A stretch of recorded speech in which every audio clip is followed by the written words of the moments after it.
Shalom jemaat yang terkasih di dalam Tuhan Yesus. Kita bersyukur kalau hari ini di dalam damai sejahtera kita boleh ada di tempat ini di dalam anugerah Tuhan. Kita bersyukur kalau kita bisa berkumpul di rumah Tuhan bukan karena kekuatan kita, bukan karena rutinitas, tapi karena karunia Tuhan, anugerahnya terus memanggil kita datang mendekat kepadanya. Mari pada saat ini saya mengajak setiap kita bersaat teduh sejenak, merenungkan kebaikan Tuhan, mempersiapkan hati kita untuk masuk di dalam ibadah pada pagi hari ini.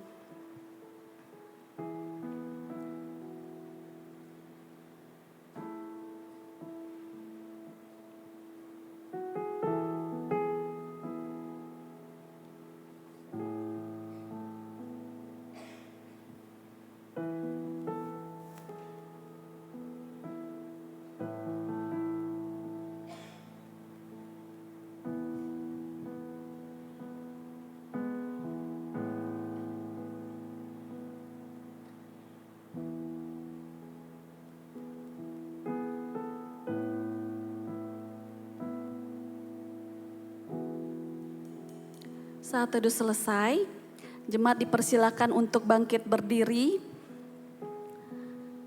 Dengarlah panggilan ibadah yang mengatakan, tinggikanlah Tuhan Allah kita dan sujudlah menyembah di hadapan gunungnya yang kudus, sebab kuduslah Tuhan Allah kita.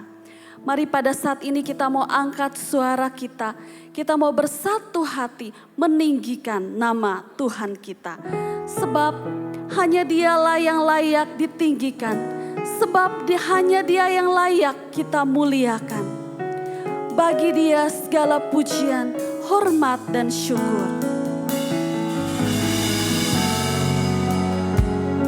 Mari kita mau memakai nyanyian kita untuk bermazmur bagi Tuhan Allah kita yang hidup.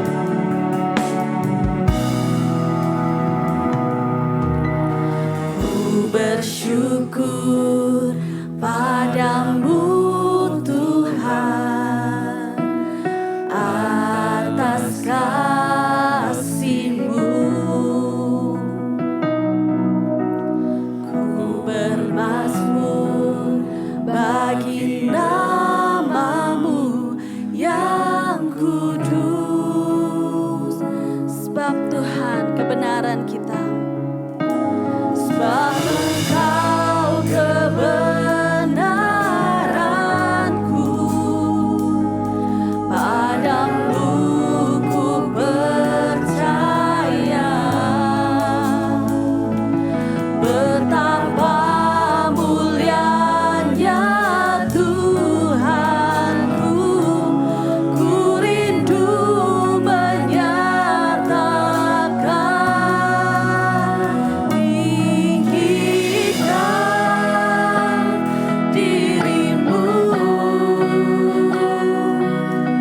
mengatasi langit. Kebesaran-Mu Tuhan mengatasi bumi. Tinggikan diri-Mu mengatasi langit. Kemuliaan-Mu Tuhan mengatasi bumi. Mari dengan segenap hati kita katakan, ku bersyukur padamu Tuhan atas kasih-Mu. Ku bermazmur bagi nama-Mu yang kudus. Sebab Engkau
Mari dengan segenap hati kita datang dan tinggikan nama Tuhan.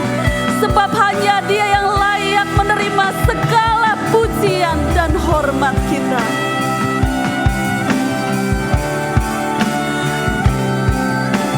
Tinggikan dirimu ya Tuhan. Tinggikan dirimu mengatasi langit. Kebesaran-Mu Tuhan mengatasi bumi. Tinggikan dirimu mengatasi langit. Kemuliaan-Mu Tuhan, keagungan-Mu, keagungan-Mu Tuhan, oh kebesaran-Mu, kebesaran-Mu Tuhan mengatasi bumi. Segala pujian bagi Dia, segala pujian, hormat serta syukur kekal selamanya. Bagi Dia segala pujian, hormat serta syukur selama-lamanya, selama-lamanya, selama-lamanya, selamanya, selama-lamanya. Benar ya Tuhan, selama-lamanya Engkau layak ditinggikan dan dimuliakan. Kami bersyukur kepadamu ya Tuhan, jikalau sepanjang minggu Engkau telah memimpin kehidupan kami. Kami bekerja, kami melakukan semua aktivitas di dalam anugerah dan kasih karunia-Mu. Dan kami bersyukur ya Tuhan, kalau hari ini, di waktu ini, kami bisa berada di tempat ini bersama-sama dengan saudara seiman, memuji, menyembah Engkau. Ya Tuhan, kami mau menyerahkan setiap hati kami, kiranya Engkau kuduskan tempat ini, kuduskanlah hati ini ya Tuhan, sehingga ibadah kami boleh menjadi persembahan yang harum dan berkenan di hadapan-Mu. Kami berserah kepadamu, menyerahkan ibadah kami dari awal sampai akhirnya ke dalam tangan pimpinan. Dalam nama Tuhan Yesus kami berdoa. Amin. Silakan duduk Bapak Ibu Saudara.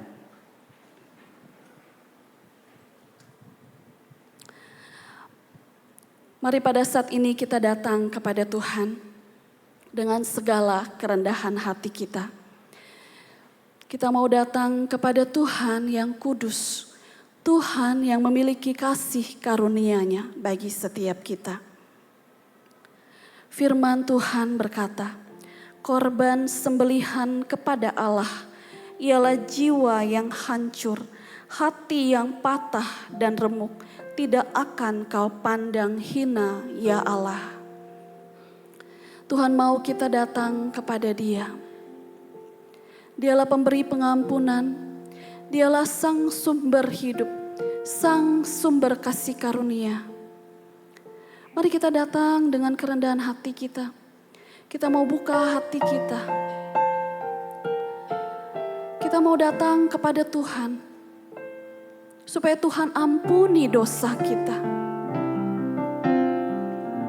Sebab kasih setia Tuhan memulihkan setiap kita.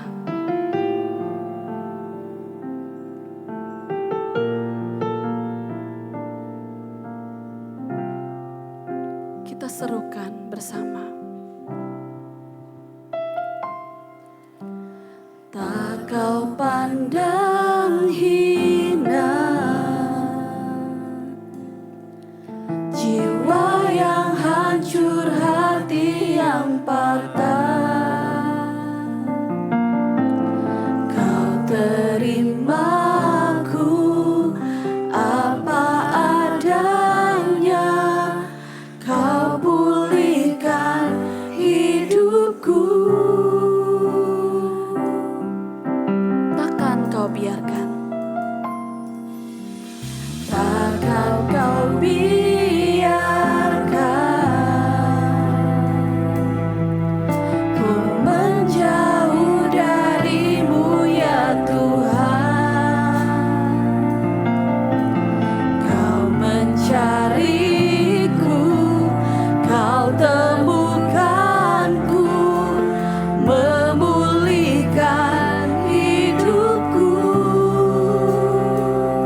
bangkit berdiri.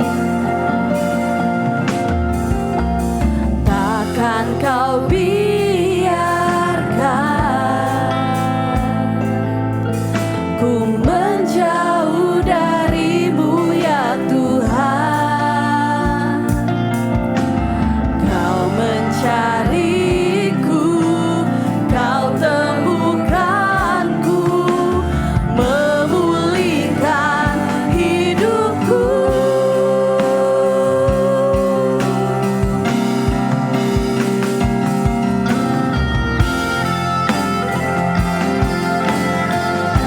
Mari pada saat ini kita persiapkan hati kita, memohon segala pengampunan daripada Tuhan.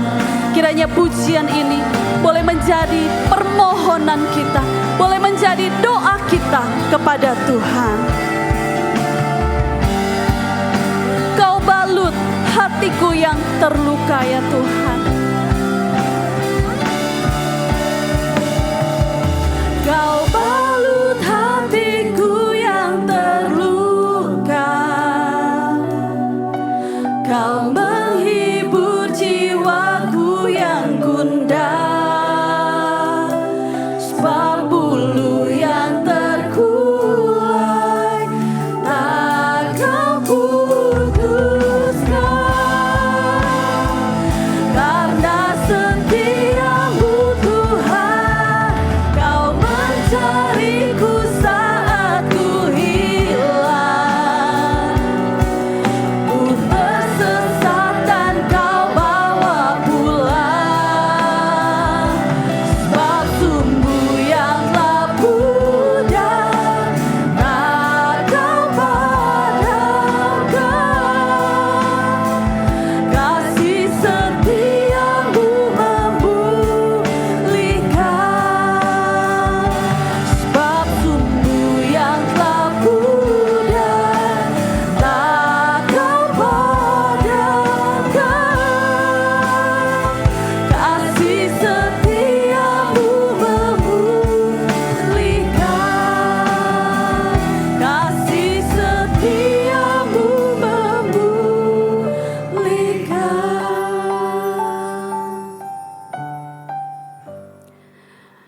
Biarlah kita hanya mendengarkan musik pada saat ini. Kita pribadi lepas pribadi berbicara kepada Tuhan.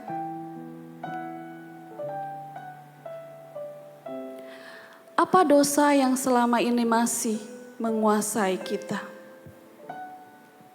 Mungkin kita sulit mengampuni dan kita berusaha menyakiti orang yang menyakiti kita.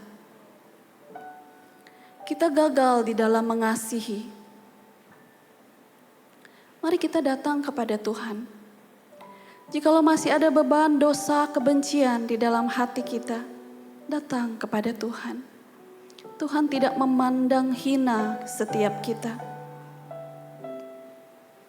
Ataukah mungkin kita memiliki dosa di dalam perkataan kita? Kita terbiasa berkata buruk terhadap orang lain. Dan kita tidak bisa lepas dari dosa ini. Ataukah mungkin ada perbuatan-perbuatan kita, sikap hati kita, motivasi yang tidak benar. Ketika kita datang menyembah kepada Tuhan, maka datanglah kepada Dia. Dia tidak memandang hina setiap kita. Dialah Tuhan yang berinisiatif datang ketika kita masih berdosa. Dia Tuhan yang berinisiatif datang ketika tidak ada kebaikan di antara manusia. Itulah anugerah yang cuma-cuma mau mengampuni setiap kita dengan darah-Nya yang kudus. Datang kepada Tuhan. Jangan ragu untuk berbicara kepada Dia.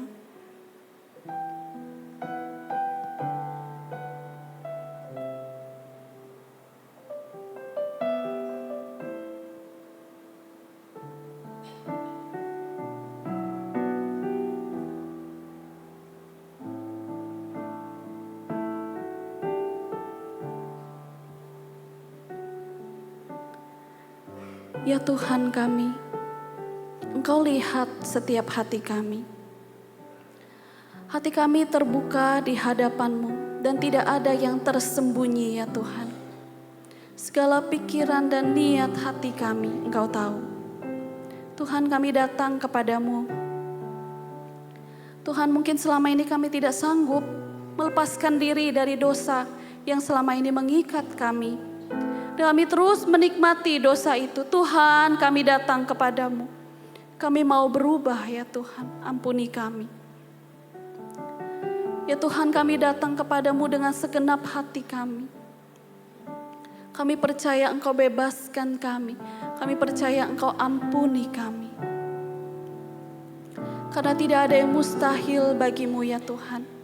Ketika kami datang kepadamu, Engkau mengasihi kami. Dan Engkau mau mengampuni setiap kami. Terima kasih Tuhan. Terima kasih untuk kasih setiamu yang memulihkan setiap kami. Dalam nama Tuhan Yesus kami berdoa. Amin. Bapak, Ibu, Saudara, firman Tuhan berkata kepada kita, demikianlah sekarang tidak ada lagi penghukuman bagi mereka yang ada di dalam Kristus. Amin. Kita bersyukur karena Tuhan adalah penyelamat kita. Dia mengampuni kita dan Dia memberikan kita anugerah sehingga kita bisa hidup benar di hadapannya. Mari pada saat ini saya mengajak setiap kita mau bersorak bagi Tuhan kita. Karena Dialah Tuhan pembebas kita. Dia mengasihi kita dan di dalam perbuatannya begitu ajaib menyelamatkan kita dari dosa-dosa kita. Oleh karena itu Dia layak menerima segala sorak pujian kita. Mari dengan bertepuk tangan, dengan hati yang bersemangat, kita angkat pujian ini bersama-sama. Bersorak-sorai, hai umat Tuhan. Bersorak-sorai, hai umat Tuhan. Kuduslah, kudus dan mulialah namanya. Besarlah kasih-Nya, ajaib perbuatannya, berkuasa selama-lamanya. Sekali lagi, bersorak-sorai hai umat Tuhan. Bersoraklah, kudus dan mulialah namanya. Besarlah kasih-Nya, ajaib perbuatannya, berkuasa selama-lamanya.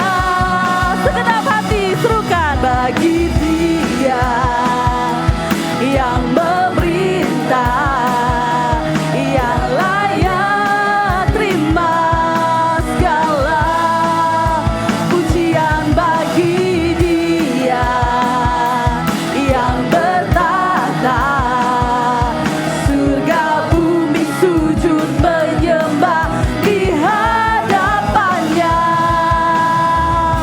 Kita tetap bertepuk tangan di hadapan Tuhan. Dengan hati yang menyala kita bersorak bagi Tuhan.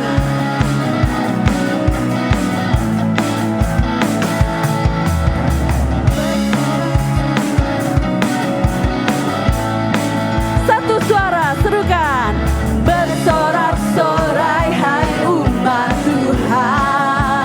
Kuduslah Tuhan, mulialah namanya. Besarlah kasih-Nya,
Mari pada saat ini kita bersama-sama dengan gereja di segala abad dan tempat mengikrarkan pengakuan iman kita seturut dengan pengakuan iman rasuli. Aku percaya kepada Allah, Bapa yang Maha Kuasa, Khalik langit dan bumi, dan kepada Yesus Kristus, anaknya yang tunggal Tuhan kita, yang dikandung dari Roh Kudus, lahir dari anak darah Maria, yang menderita sengsara di bawah pemerintahan Pontius Pilatus, disalibkan, mati dan dikuburkan, turun ke dalam kerajaan maut. Pada hari yang ketiga, bangkit pula dari antara orang mati, naik ke sorga, duduk di sebelah kanan Allah, Bapa yang Maha Kuasa, dan dari sana ia akan datang untuk menghakimi orang yang hidup dan yang mati. Aku percaya kepada Roh Kudus, gereja yang kudus dan am, persekutuan orang kudus, pengampunan dosa, kebangkitan tubuh, dan hidup yang kekal. Amin. Jemaat dipersilakan duduk kembali.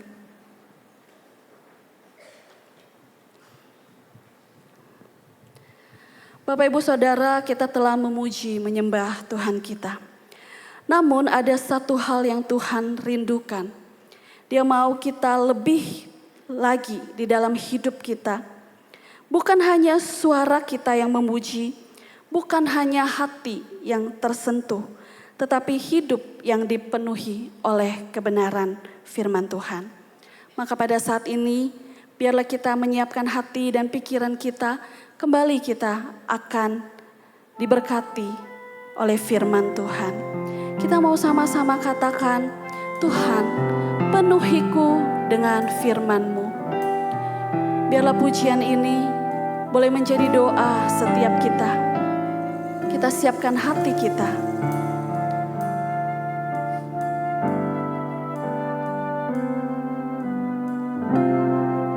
Tuhan, penuhiku dengan firman-Mu. Tuhan, penuhiku dengan firman-Mu. Tuhan, penuhiku. Tuhan, penuhiku dengan firman-Mu. Hidupku bagai bejana, ya Tuhan. Hidupku bagai bejana, ku bawa ke sungai-Mu. Tuhan, penuhiku dengan firman-Mu.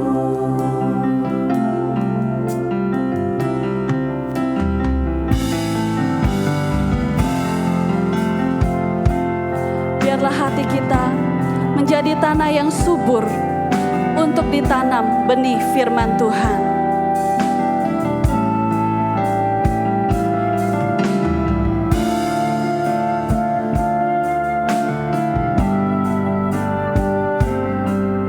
Dengan segenap hati kita serukan sekali lagi. Tuhan, penuhiku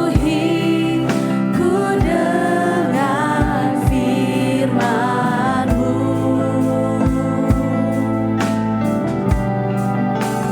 Tuhan, penuhiku dengan firman-Mu.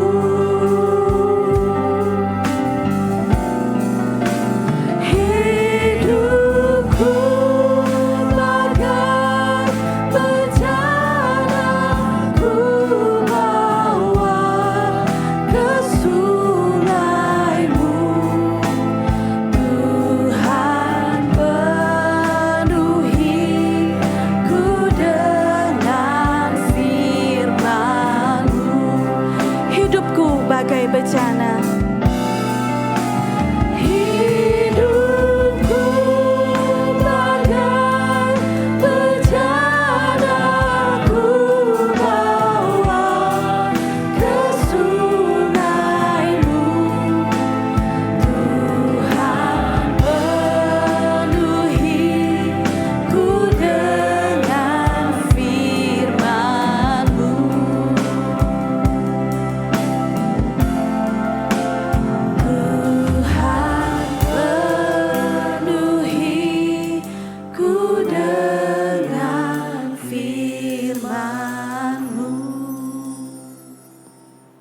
Tuhan, itulah yang menjadi doa kami, agar hidup kami dipenuhi oleh firman-Mu. Karena kami orang yang berdosa, tinggal dalam dosa. Bahkan kami ini dengan hati dan pikiran kami yang tercemar dosa. Kadang kami mewujudkan kasih pun dengan cara yang salah. Bahkan ketika kami berusaha sungguh-sungguh menyatakan kasih, kami memiliki motif yang salah. Kami memerlukan kasih-Mu, kami memerlukan firman-Mu. Itu sebabnya dengan kerendahan hati kami memohon, Tuhan, penuhi kami dengan firman-Mu, bukan yang lain. Benar-benar hanya firman-Mu yang menggerakkan hati dan pikiran kami.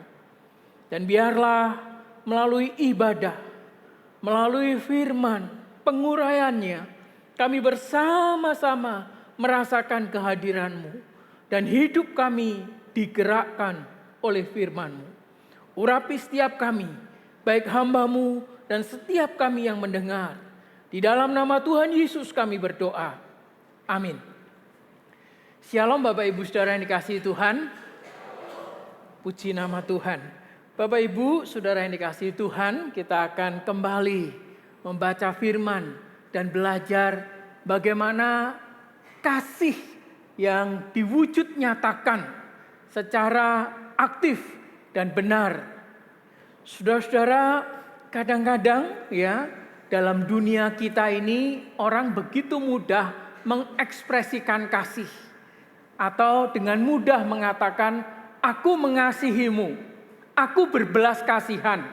Apalagi kalau di media sosial, kemudian ada satu peristiwa dengan begitu mudah, oh kasihan. Pertanyaannya, apakah kasih itu hanya cukup sebatas itu? Atau kasih itu perlu wujud nyata, tindakan? Saudara-saudara, di dunia kita yang orang begitu mudah mengatakan kasih dengan asumsi. Kalau saya sudah mengekspresikan kasih dengan perkataan, dengan mungkin memasang caption gitu saudara ya, kita merasa cukup. Atau sesungguhnya kita perlu belajar akan firman Tuhan. Saudara-saudara, dalam budaya Tionghoa, nanti saya tanya lagi sama Lose, tiba-tiba bisa blank saja nih. Lose Denny ya, dalam budaya Tionghoa kata ren itu ada makna nilai kemanusiaan, betul nggak? Ya. Jadi kita bukan ren, manusia itu bukan sekedar wujud kita, tetapi ada nilai-nilai kehidupan. Jadi kalau kita belajar bahwa mengasihi seseorang itu bukan sekedar satu perkataan, tetapi betul-betul dengan satu tindakan. Namun permasalahannya, apakah asal kalau saya berkata saya mengasihi kemudian saya memberi itu cukup? Apakah semua tindakan itu juga termasuk pernyataan kasih? Saudara-saudara, kita perlu belajar dari Yohanes, saudara ya. Mari kita membaca bagian ini dari surat Yohanes 1, pasal yang ketiga, ayat yang ke-16, 17, dan 18. Surat Yohanes, apakah bisa dibantu? Ada kesulitan? Surat Yohanes 6, pasal 3 ayat 16, 17, dan 18. Saya ingin mengajak saudara untuk membaca bersama-sama ya.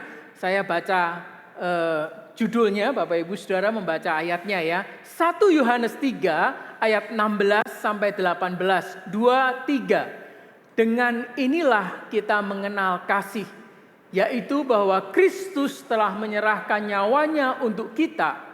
Jadi kita pun wajib menyerahkan nyawa kita untuk saudara-saudara kita.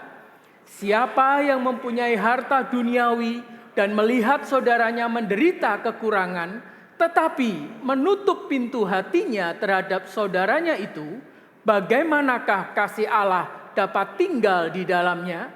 Anak-anakku, marilah kita mengasihi bukan dengan perkataan atau dengan lidah, tetapi dengan perbuatan dan dalam kebenaran. Amin. Bapak Ibu Saudara yang dikasihi Tuhan, kasih adalah suatu bukan sekedar perkataan atau perasaan, tetapi kasih itu adalah tindakan yang aktif. Dunia kita seringkali memaknai kasih berbeda, saudara. Sekali lagi, tadi dalam doa kita memohon Tuhan penuhi aku dengan firman. Dan saya menggarisbawahi, saudara sadar atau tidak, saudara merasa atau tidak, hati kita ini penuh dosa, penuh ilah. Hati kita ini melakukan apa saja kecenderungannya dosa. Bahkan saya berani katakan ketika saya dan saudara mengatakan kasih, mewujudkan kasih, itu pun saya tanda tanya besar. Bukti nyata saja saudara ya, coba kita interaksi saudara ya. Saudara yang pacaran, menikah, saya tanya 5 tahun menikah saudara masih merasakan kasih yang sama atau berubah? Atau jadi benci? Saudara ngaku saja. Yang seorang yang engkau anggap paling engkau cintai, tinggal tunggu waktu nanti satu masa jadi orang yang paling dibenci. Benar apa benar?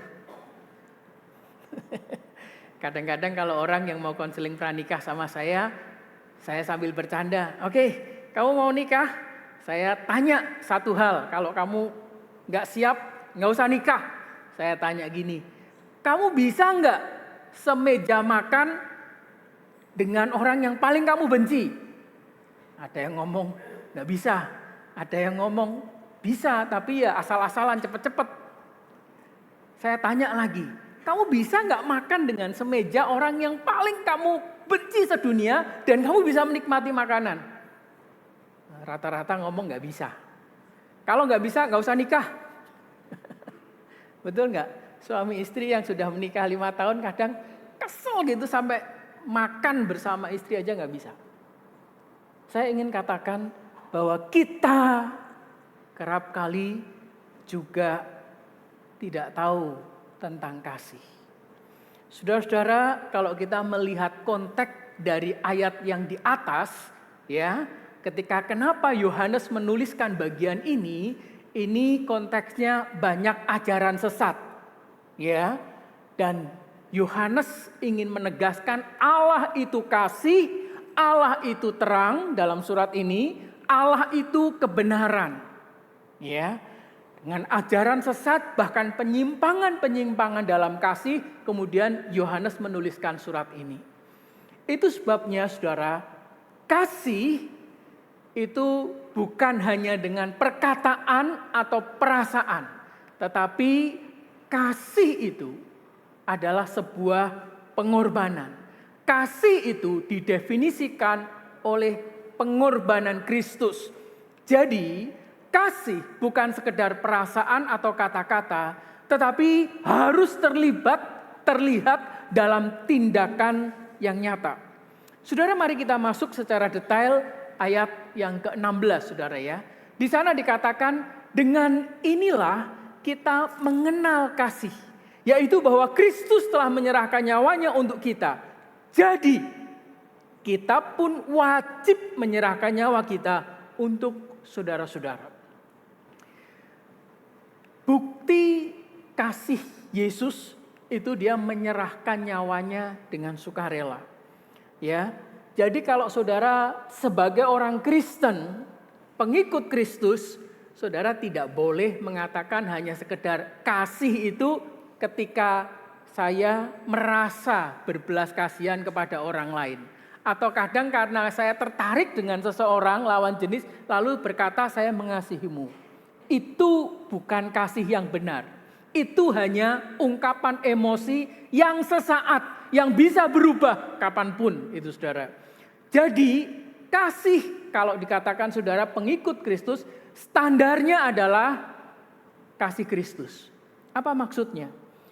Jadi kasih itu bukan berdasarkan perasaan sesaat. Kasih juga bukan berdasarkan budaya kita. Bukan. kasih itu referensinya itu secara historis teologis pengorbanan Kristus. Jadi kalau saudara sebagai pengikut Kristus ingin mewujudkan kasih, saudara harus terlebih dahulu merasakan kasih Kristus. Saudara sebagai hamba Tuhan, kalau saya kemudian berkata, saya mau jadi hamba Tuhan, lalu saya tidak merasakan kasih Kristus, omong kosong saudara. Bagaimana saya bisa mengasihi jemaat kalau saya tidak merasakan kasih Kristus? Apa yang mendorong saya jadi hamba Tuhan? Supaya saya terkenal, supaya saya dihargai, supaya income saya besar. Kalau itu tujuannya, maka sekali lagi, sehebat apapun saya menyampaikan firman, sehebat apapun saya mengasihi jemaat, jelas itu bukan kasih yang benar. Itu kasih yang bermotif, ada buntutnya, ada maunya. Saudara, sedikit cerita saja saudara ya. Dulu waktu lulus, ya saya bukan insinyur, saya cuma diploma ya, mesin. Tapi saya bersyukur. Pertama kali kerja sudah 3 kali UMR gajinya saudara ya. Jadi saya nggak pernah ngelamar kerjaan saudara ya. Karena saya sudah berkecukupan dengan tunjangan saya. Saya sudah bermimpi saudara ya, 5 tahun setelah saya kerja, punya pacar, menikah. Saya mau beli motor besar. Ya. Saya mau menikah, nanti beli mobil atau nyicil rumah. Itu sudah ada dalam memori saya. Itu sudah dalam anggaran saya saudara ya. Kan cukup saudara, 3 kali UMR hidup sendiri kan cukup gitu ya saudara ya. Tapi begitu ada panggilan Tuhan, kapan engkau melayani aku? Itu mimpi saya hapus saudara. Saya cuma berdoa, Tuhan izinkan kalau saya melayani, saya punya motor saja. Saya punya motor saja untuk transportasi. Saya tidak lagi berencana, tidak lagi punya mimpi lagi. Walaupun ya saya ngomong, Tuhan begitu ajaib. Yang tidak saya minta, Tuhan siapkan, Tuhan beri. Tuhan tidak pernah berhutang. Tapi yang saya ingin katakan, saya berani meninggalkan semuanya itu karena ada betapa baiknya Tuhan mau mati untuk saya. Saya ini loh bukan orang baik. Pikiran saya juga kotor. Saya juga punya mimpi-mimpi yang tidak baik. Tapi karena saya ngomong, saya ini ketika saya merenung kalau mati bagaimana ya? Saya berpikir, wah kita nggak tahu tuh. Kalau mati kemana ada yang tahu? Cuman adanya ketakutan dan ketakutan. Betul nggak? Saya pun juga ngalamin saudara, kalau mati gimana? Sampai ketakutan juga. Tapi ketika saya bertemu dengan Kristus, saya sekarang kalau tentang kematian, bahkan saya merindukan kapan saya mati saudara ya. Karena saya tahu di sana Tuhan sudah siapkan surga. Jadi saya tidak pernah takut lagi dengan mati saudara. Dan saya merasakan Tuhan yang memberikan jaminan. Kalau Dia yang dari surga mau mati untuk saya, masa sih? Kalau ada saudara saya yang berkekurangan, masa saya biarkan? Saudara, itu sebabnya kalau saudara berkata, saya orang Kristen, saya memiliki kasih Kristus, pertanyaannya apa yang menjadi standar kasih saudara? Apakah kasih itu betul-betul nyata dalam diri saudara? Kasih itu bukan sekedar saudara, kadang-kadang kalau dikatakan kita wajib, memang kalimatnya begitu saudara. Jadi kita wajib menyerahkan nyawa kita untuk saudara-saudara kita. Saudara, ini bukan berarti kita harus mengorbankan diri kita sampai mati. Tentunya maksudnya bukan seperti itu saudara ya. Tetapi saudara, kalau saudara mencintai orang yang saudara paling cintai, masa sih nyawa saudara-saudara masih gak rela? Saya kalau dulu ya suruh donor darah takut saudara ya. Walaupun saya sudah sering donor darah itu jangan pikir karena saya tidak takut. Setiap kali donor darah saya juga takut, saudara ya. Tapi saya cuma ngomong gini, kalau darah saya itu yang minta mama saya, papa saya yang membesarkan saya, masa saya nggak kasih? Jadi saya tidak pernah takut bukan karena tidak takut donor darah, tapi saya gini, kalau yang minta papa mama saya, masa saya nggak kasih? Itu yang mendorong saya berani donor darah, saudara ya. Dan saya ceritakan ke orang-orang lain, jangan takut. Paling kalau ketakutan sekali juga pingsan gitu ya. Ada jemaat yang saya dorong, saya motivasi, habis donor darah pingsan, saudara ya. Saya merasa bersalah begitu, saudara ya. Saudara, tapi dia rela. Dia walaupun takut dia berani. Saudara yang dikasihi Tuhan, dikatakan di sini ya kita wajib menyerahkan nyawa kita, itu berarti kita siap berkorban secara totalitas. Apa? Waktu kita kah? Tenaga kita kah? Mungkin mengorbankan ego kita kah? Kepentingan pribadi? Itulah yang namanya betul-betul saudara memiliki kasih Kristus. Ayat berikutnya dikatakan siapa yang mempunyai harta duniawi. Ya, di sana dikatakan dan melihat saudaranya menderita kekurangan, tetapi menutup pintu hatinya terhadap saudaranya, bagaimanakah kasih Allah dapat tinggal di dalam dirinya? Ini mungkin ayat ini nanti kalau ada PA bisa digali secara mendalam. Apa maksudnya harta duniawi? Apa maksudnya melihat? Apa maksudnya menutup pintu hati? Apa maksudnya? Kok kalau ada orang-orang seperti ini, walaupun dia mungkin baik, tapi dia nggak punya kasih Allah. Silahkan digali, saudara ya. Tapi secara singkat saya ingin berkata, siapa yang mempunyai harta duniawi dan menganggap harta di dunia ini lebih daripada nyawa manusia atau menolong saudaranya, saudara nggak punya kasih. Kalau saudara punya harta benda, lalu ada orang lain itu dalam kesulitan dan saudara tidak tergerak, itu mengerikan, saudara. Berarti nilai kasih saudara, nilai dunia. Lalu kalimat berikutnya dikatakan dan melihat saudaranya. Masalahnya begini, saudara ya, kadang kita itu bukan tidak melihat. Kadang kita bukan tidak tahu, tapi tidak mau. Melihat pun, tapi karena kalau kita tidak mau melihat, ya tetap tidak terlihat. Ya, saudara, satu kali saya melihat tetangga saya itu gangguan mental, saudara ya. Ketika siang hari dia sudah ngelantur-ngelantur, sore hari ketika mau ke gereja, dia mulai lompat pagar sana sini, mulai dikerumunin warga. Tapi karena saya ibadah, saya nggak ngerti, saya ibadah dulu, selesai ibadah ternyata dia sudah diinjak 2 orang besar, diikat. Ini gangguan mental. Karena saya sedikit bisa nanganin seperti ini, kemudian saya ngobrol sama dia. Kamu kenal saya kan? Yang buat saya kaget, dia ngomong gini, oh saya kenal. Dia bukan nyebut nama saya kenal kamu anaknya Tuhan Yesus.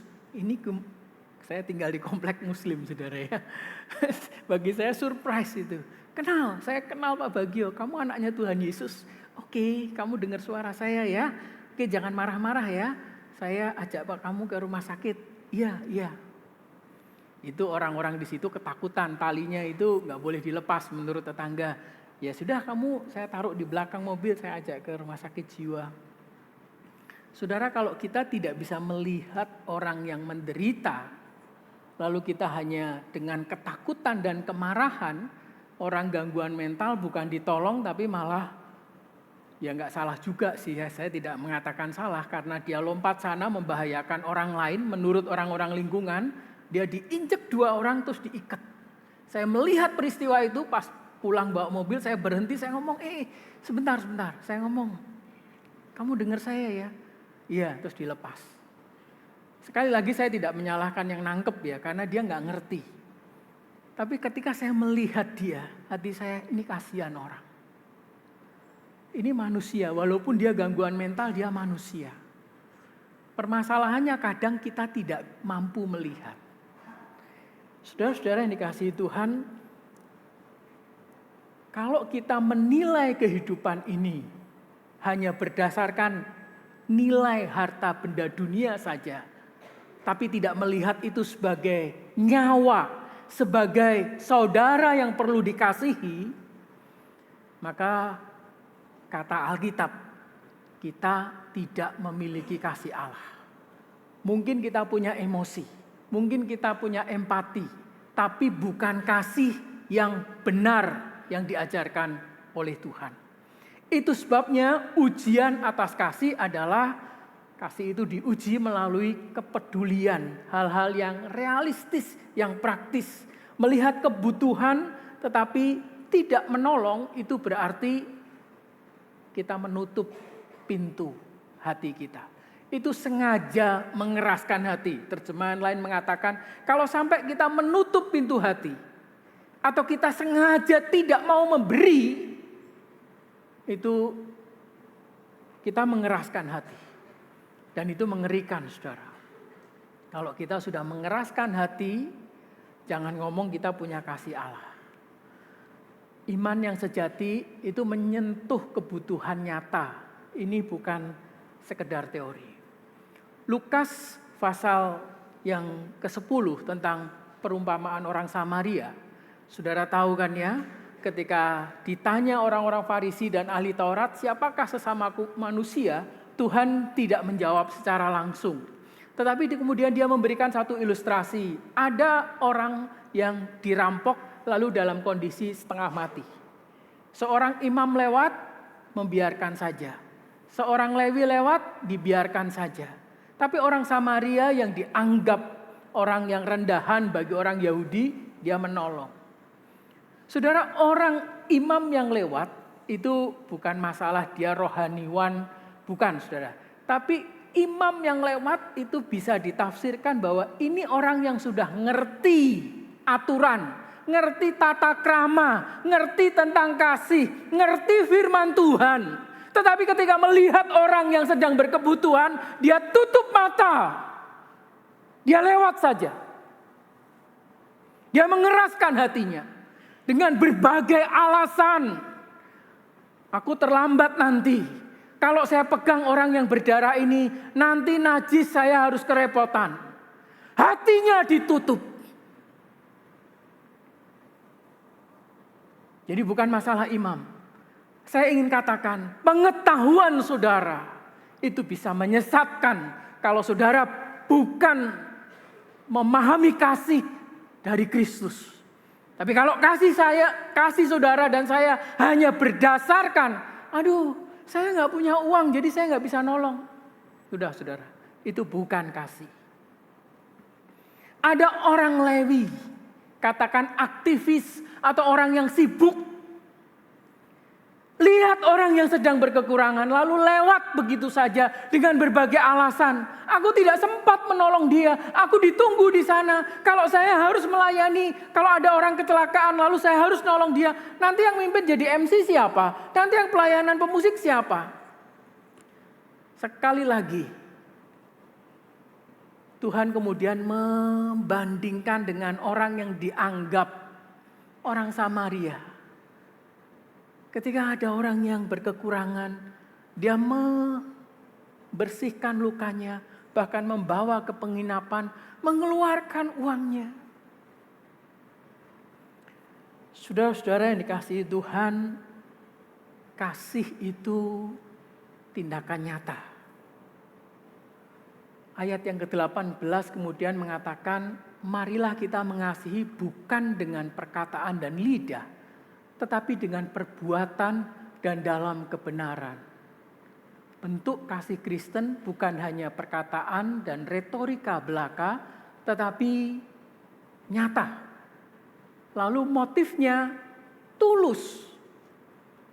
Lalu ada kalimat yang kita harus hati-hati ini saudara ya.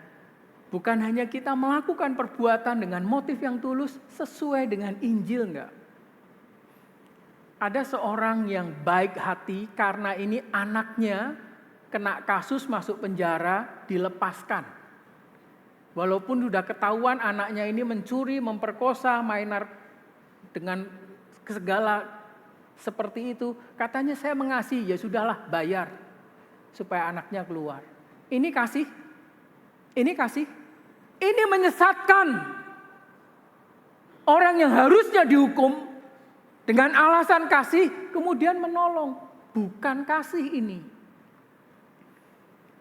Kadang-kadang saya bercanda dengan semu, ya. Saya kan berusaha intermittent fasting, ya, makan jam 9 ke atas gitu ya, karena saya punya gula gitu ya. Kadang-kadang semu ngomong, besok saya tanya, kadang-kadang malam kita canda, besok ada acara apa? Yuk kita besok makan pagi, makan mie gitu. Saya jawab gini, aduh. Kamu sudah tahu saya gulanya tinggi. Kamu sudah tahu saya intermittent fasting. Lalu kamu ngajak makan mie pagi. Itu bukan sarapan yang baik bagi saya. Itu enak buat kamu, gak enak buat saya ngomong gitu saudara ya. Jadi kalau kamu ngomong mengasihi saya, ngajak saya makan pagi, itu menyesatkan ngomong gitu ya. Jadi ajak saya olahraga, jalan-jalan pagi. Saudara tahu maksudnya ya? Memberi tidak asal, kasih tidak asal. Tetapi harus dengan motivasi yang tulus saja juga tidak cukup.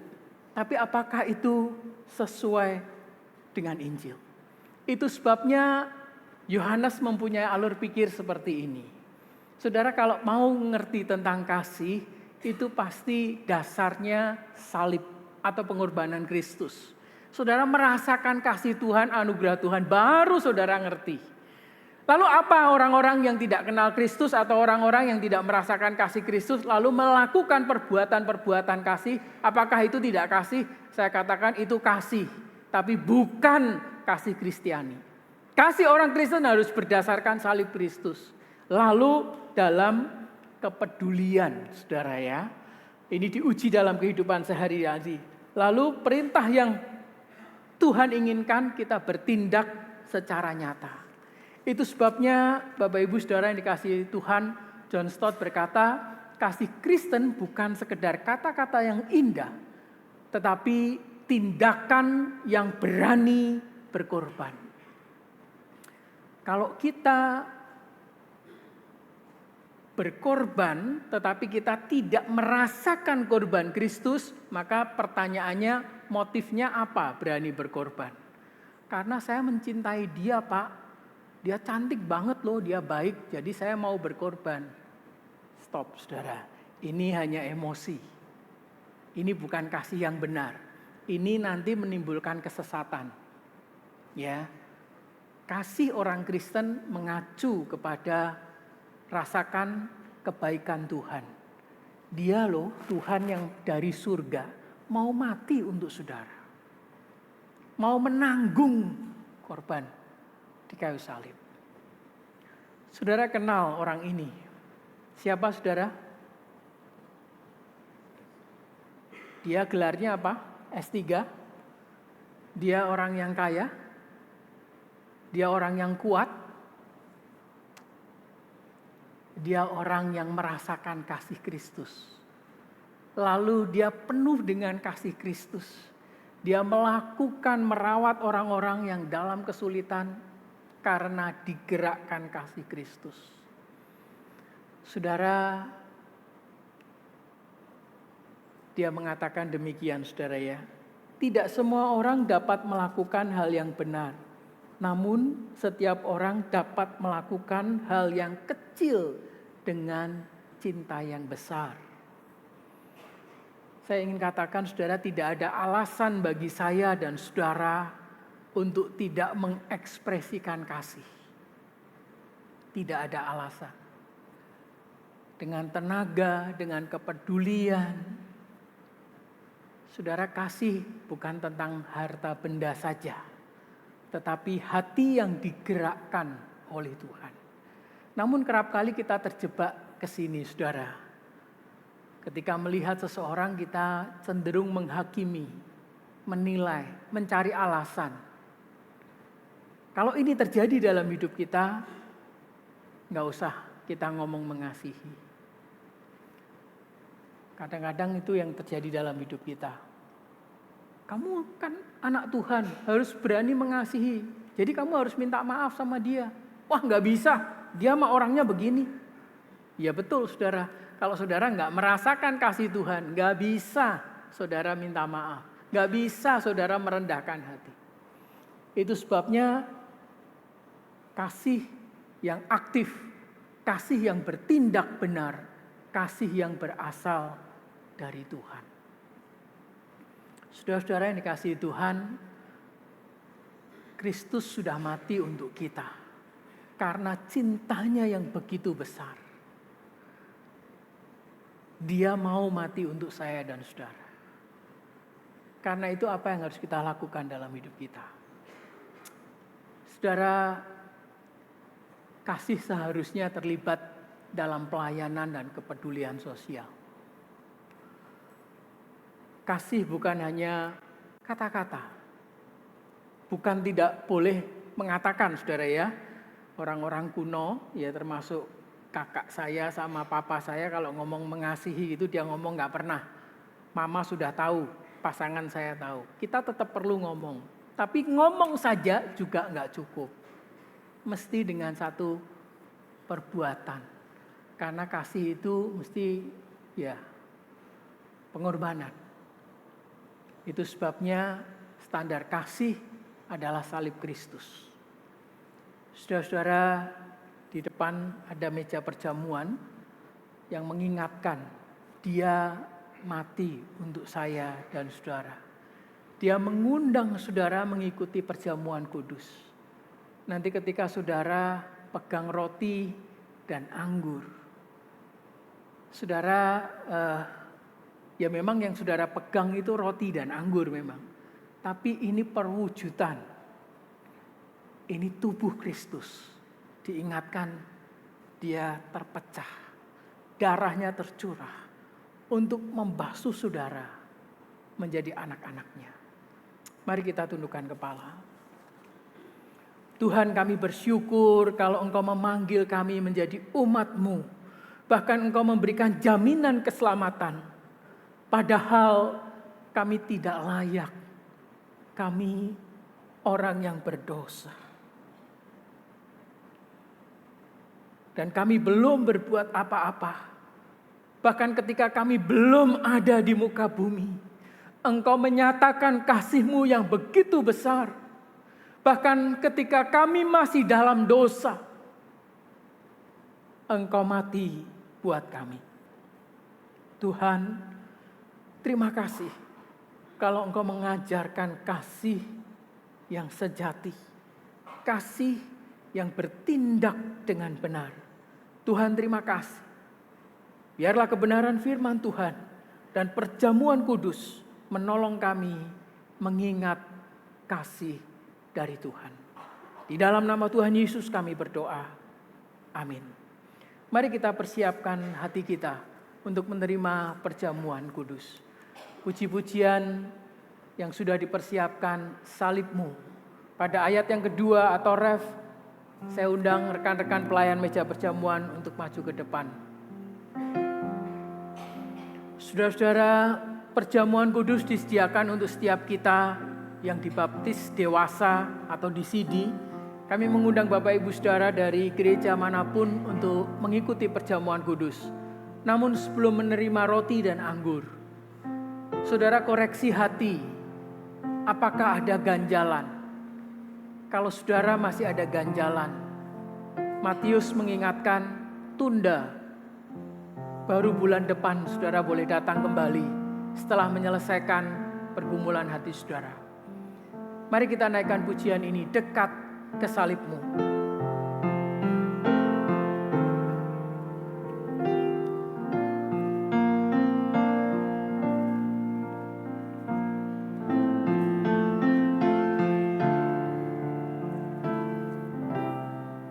Bawalah aku Yesus dekat ke salib-Mu. Bawalah aku Yesus dekat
perjanjian. Malam sebelum Tuhan ditangkap untuk disalibkan, ia mengumpulkan murid-muridnya. Ia mengambil roti, mengucap berkat atasnya, lalu ia memecah-mecahkannya dan membagikan kepada muridnya serta berkata, "Ambillah, makanlah, inilah tubuhku." Kemudian ia mengambil cawan, mengucap berkat atasnya, lalu memberikan kepada murid-muridnya serta berkata, "Minumlah kamu semua dari cawan ini. Inilah darahku, darah perjanjian, yang ditumpahkan untuk pengampunan dosa banyak orang. Dan setiap kali engkau meminumnya, ingatlah akan daku." Bapak Ibu yang mengikuti perjamuan kudus, saya undang untuk bangkit berdiri, menerima nampan, membagikan kepada yang lain, baru kemudian saudara mengambil roti dan anggur. Silahkan setelah mengambil roti dan anggur, saudara duduk dan merenungkan kasih Tuhan.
Mari kita menaikkan pujian ini sekali lagi. Dekat ke salib-Mu.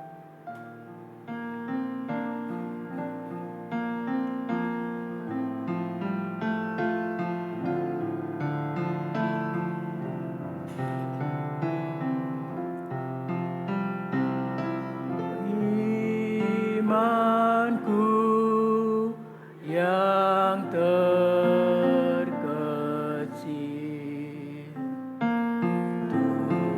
Tuhan tak tinggalkan. Sinarilah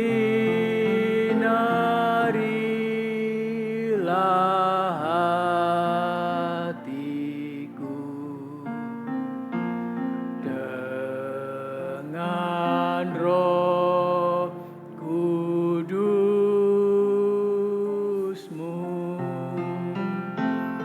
Salib-Mu, salib-Mu yang kumuliakan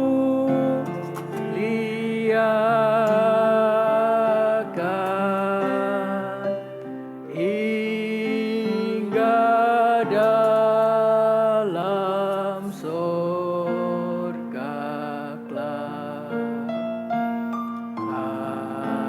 Ada berhenti. Mari kita bangkit berdiri, saudara.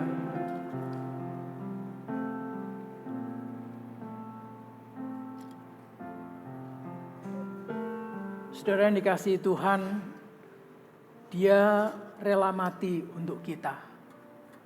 Itulah bukti kasih-Nya, dan itulah yang menjadi standar kasih bagi saya dan saudara. Kasih yang berani mengorbankan nyawanya. Kasih yang memberi, tetapi juga kasih yang dalam kebenaran. Mari kita belajar dari Dia. Bahkan malam sebelum Dia ditangkap untuk disalibkan, Ia mengambil roti, mengucap berkat atasnya. Mari kita angkat roti. Lalu Dia memecah-mecahkannya dan memberikan kepada murid-Nya. Ambillah, makanlah, inilah tubuhku. Mari kita makan bersama-sama.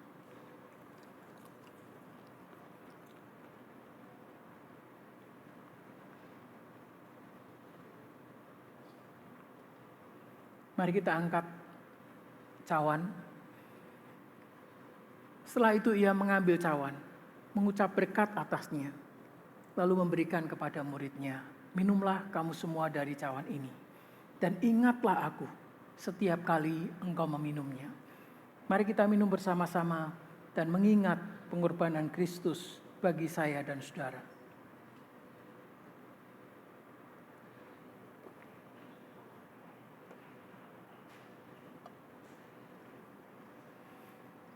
Ya Tuhan, betapa ajaib dan melampaui akal pikiran kami kasih yang Engkau berikan kepada kami, jaminan dalam keselamatan hidup kami.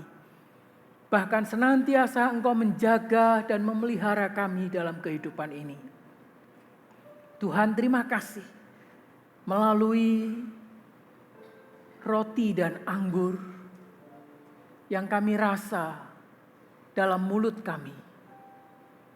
Kami boleh merasakan persekutuan dengan Engkau sebagai anak-anak Allah yang terus dipenuhi dengan kasih. Sekalipun masih dalam tubuh yang berdosa, dalam belenggu dosa, tetapi kami bersyukur merasakan kekuatan yang membangkitkan kami untuk senantiasa mewujudkan kasih. Karena Engkau Tuhan yang mau mati untuk kami. Terima kasih untuk pengorbanan-Mu. Terima kasih Tuhan untuk kasih-Mu. Terima kasih.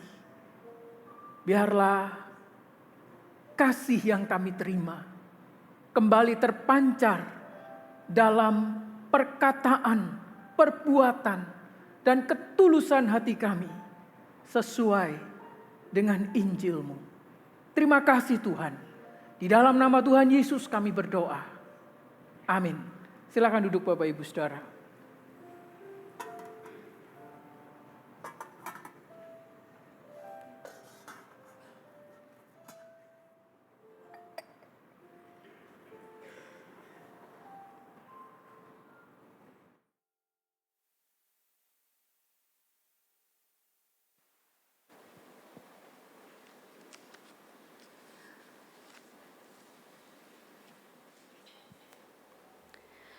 Kita bersyukur untuk firman Tuhan yang boleh kembali meneguhkan setiap kita.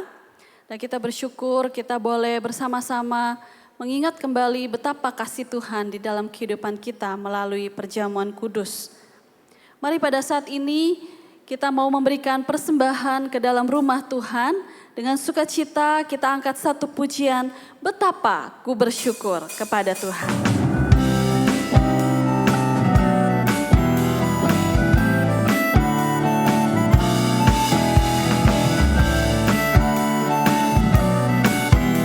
Mari dengan sukacita kita angkat pujian ini bersama-sama. Betapa ku bersyukur, betapa ku bersyukur atas segala berkat-Mu, semua yang Kau berikan berguna bagiku. Allahku yang mulia, memelihara sempurna. Kau sertai langkahku selamanya. Syukur, syukur, ku bersyukur kepadamu. Puji, ku puji agung nama-Mu. Sembah, ku sembah kesucian-Mu. Aku ada sebagaimana aku ada hanya karena anugerah-Mu.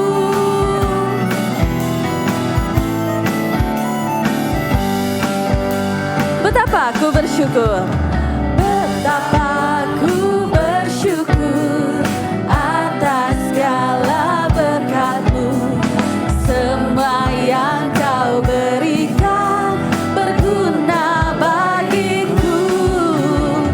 Allahku yang mulia, memelihara sempurna. Kau sertai langkahku selamanya.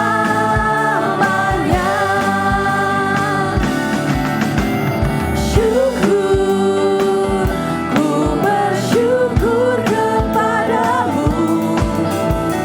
Puji, ku puji agung nama-Mu. Kau ku sembah-sembah, ku sembah kesucian-Mu. Aku ada sebagaimana aku ada hanya karena anugerah-Mu. Mari kita bangkit berdiri.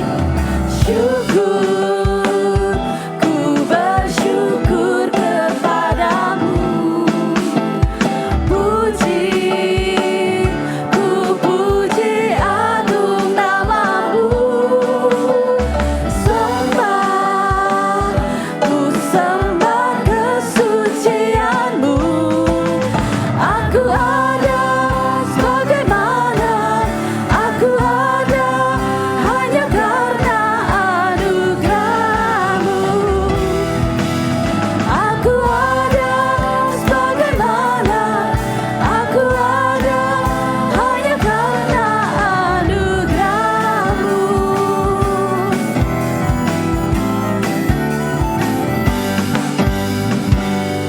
Benar ya Tuhan, kami bersyukur atas setiap berkat yang Engkau berikan kepada setiap kami. Kami bersyukur Engkau memberikan kami pekerjaan di mana Engkau boleh memberkati setiap kami melaluinya. Kami bersyukur ya Tuhan untuk setiap kesempatan di mana kami boleh memberikan persembahan ke dalam rumah-Mu. Kiranya ya Tuhan Engkau yang kuduskan persembahan kami. Dan kami rindu ya Tuhan, kami juga boleh mempersembahkan seluruh hidup kami supaya menjadi korban persembahan yang harum di hadapan Engkau. Terima kasih Bapa di dalam surga, dalam nama Tuhan Yesus kami berdoa. Amin. Silakan duduk jemaat sekalian.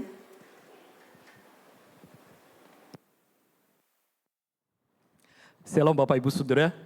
Shalom. Kita bersyukur kepada Tuhan hari ini boleh sama-sama beribadah. Tadi firman Tuhan sudah mengingatkan kepada kita, saudara, kasih kita adalah kasih yang aktif, kasih yang bertindak, dan sesuai dengan firman Tuhan, kebenaran firman. Terima kasih Musa buat firman Tuhan yang boleh disampaikan dan boleh memimpin akan perjamuan kudus.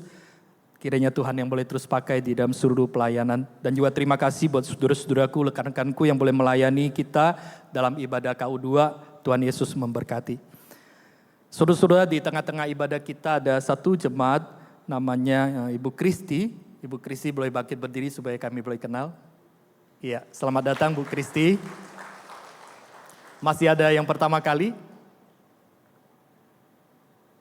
Ada di tengah-tengah kita pun ada tim Pak Cahyadi dan juga rekan-rekan boleh bangkit berdiri. Mereka adalah dari Kartidaya, betul ya?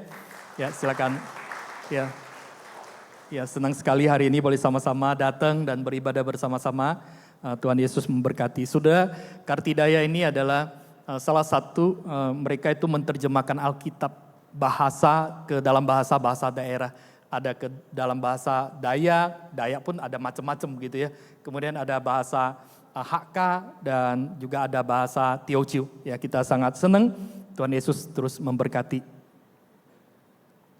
Bolehkah saat ini kita sama-sama bangkit berdiri dulu, saudara?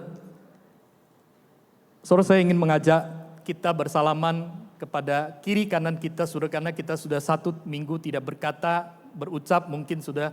Mari katakan, Yoni Chen Hao, ada engkau sangat amat baik.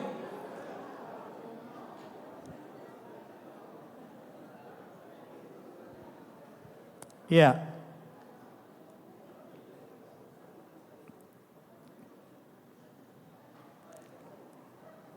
Ya, silakan duduk kembali Bapak Ibu Saudara.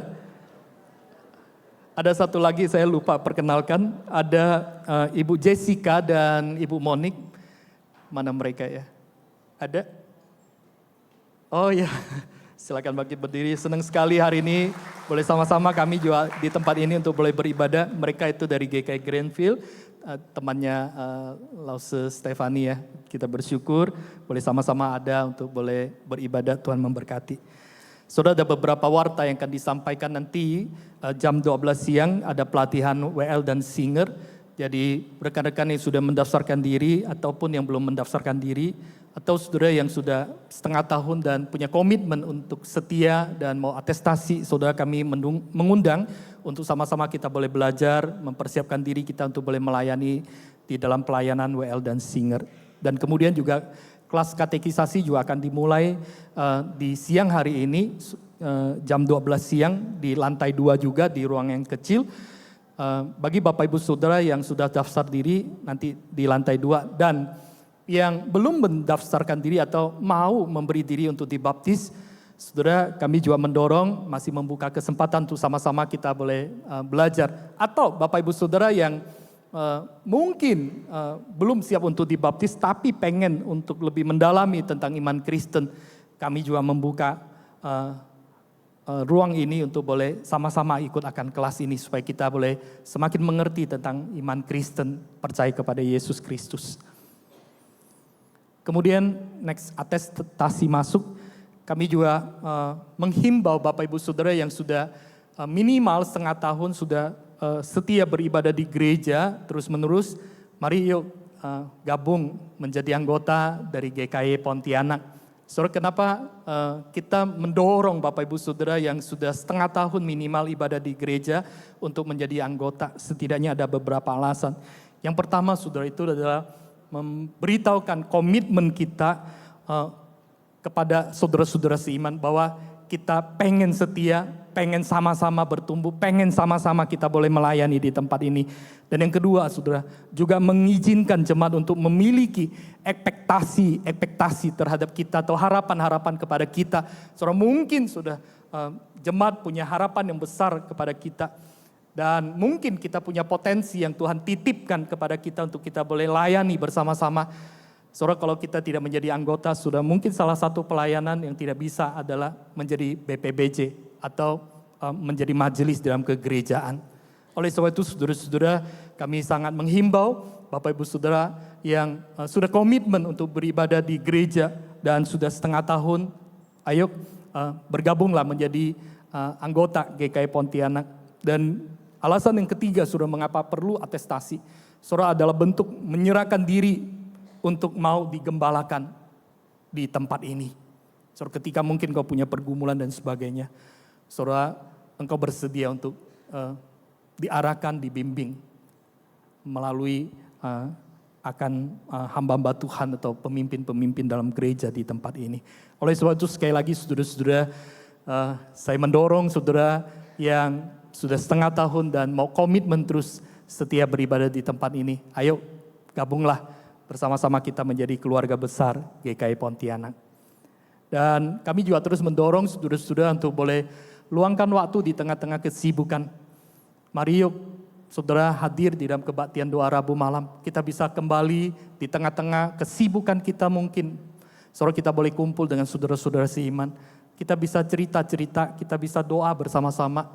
Saudara, kita bisa akhirnya saudara juga ada firman Tuhan yang juga boleh menolong kita untuk kita boleh bertumbuh di dalamnya. Dan hari Rabu ini sudah kita belajar satu tema topik masih seri tokoh, sudah doa Syafat Yosafat. Saudara, apa keunikan dari doa dari Yehosafat ini? Saudara, mari sama-sama kita boleh kembali dan kita boleh sama-sama belajar firman.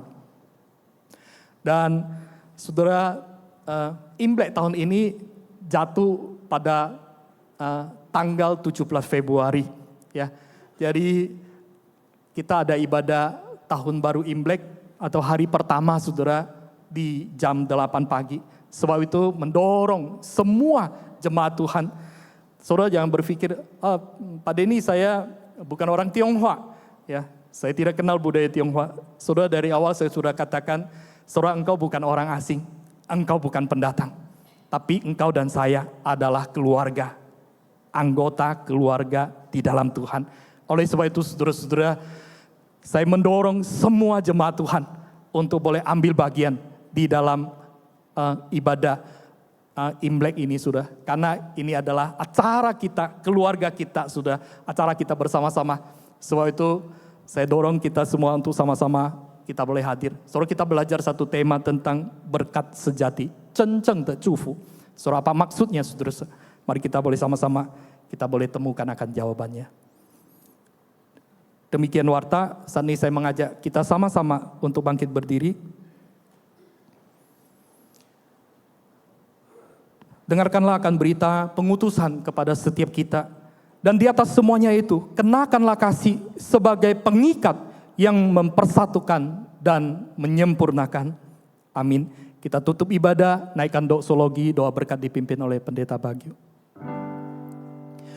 Puji Allah Bapa Putra, puji Allah Roh Kudus, ketiganya yang esa, pohon selamat sumber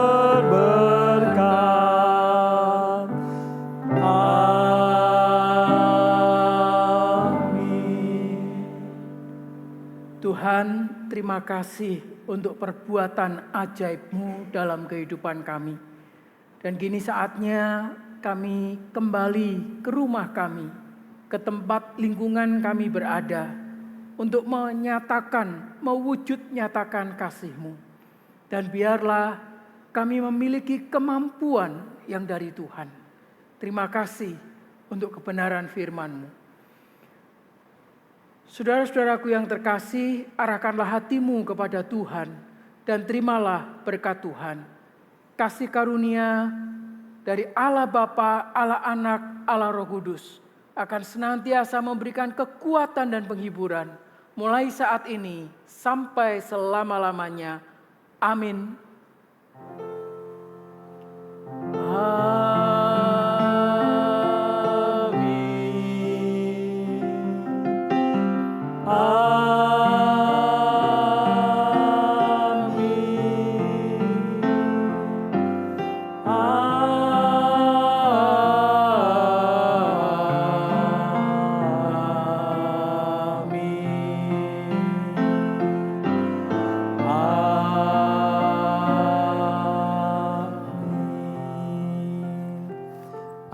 silakan duduk, ambil doa teduh, ibadah kita selesai, Tuhan memberkati.